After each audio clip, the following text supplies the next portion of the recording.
भारत में कंपनी राज्य के विस्तार की प्रक्रिया एक लंबी और जटिल यात्रा थी, जिसमें अंग्रेजों ने विभिन्न कूटनीतिक, सैन्य और राजनीतिक रणनीतियों का इस्तेमाल किया।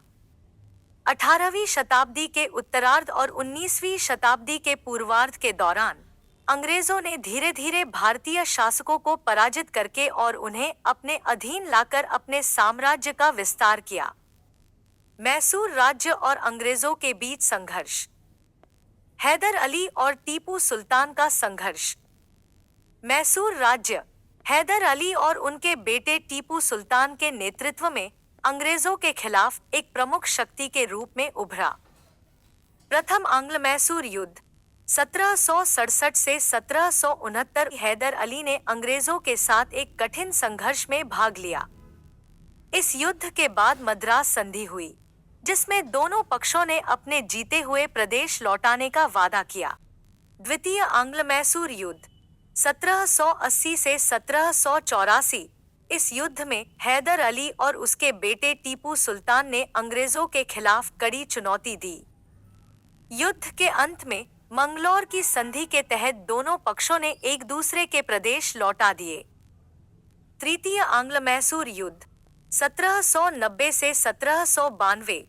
इस युद्ध में टीपू सुल्तान को अंग्रेजों, मराठों और निजाम की संयुक्त सेना के खिलाफ लड़ना पड़ा। अंत में श्रीरंगपट्टम की संधि के तहत टीपू को अपने राज्य का आधा भाग अंग्रेजों को सौंपना पड़ा। चतुर्थ आंग्ल मैसूर युद्ध 1799। इस युद्ध में टीपू सुल्तान ने अपनी अंतिम लड़ाई लड़ी। अंग्रेजों ने श्रीरंगपट्टम के किले पर विजय प्राप्त की और टीपू सुल्तान वीरगति को प्राप्त हुए। इसके बाद मैसूर राज्य अंग्रेजों के नियंत्रण में आ गया। अंग्रेजों ने भारत में अपने साम्राज्य के विस्तार के लिए विभिन्न नीतियों का सहारा लिया।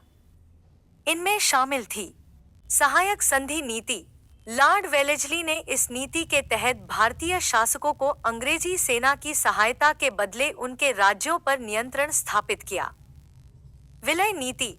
लॉर्ड डलहौजी ने इस नीति के तहत उन राज्यों को ब्रिटिश साम्राज्य में मिला लिया जिनके शासकों का कोई पुरुष उत्तराधिकारी नहीं था।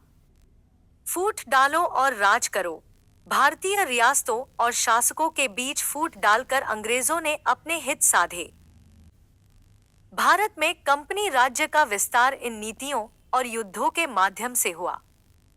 अंग्रेजों ने अपने लाभ के लिए भारतीय शासकों की कमजोरियों का फायदा उठाया और धीरे धीरे पूरे भारत को अपने अधीन कर लिया। मैसूर राज्य का संघर्ष इस विस्तार में एक महत्वपूर्ण अध्याय था, जहां हैदर अली और टीपू सुल्तान ने अपनी बहादुरी और आत्मसम्मान का प्रदर्शन किया, लेकिन अंततः अंग्रेजों के सामने झुकना पड़ा।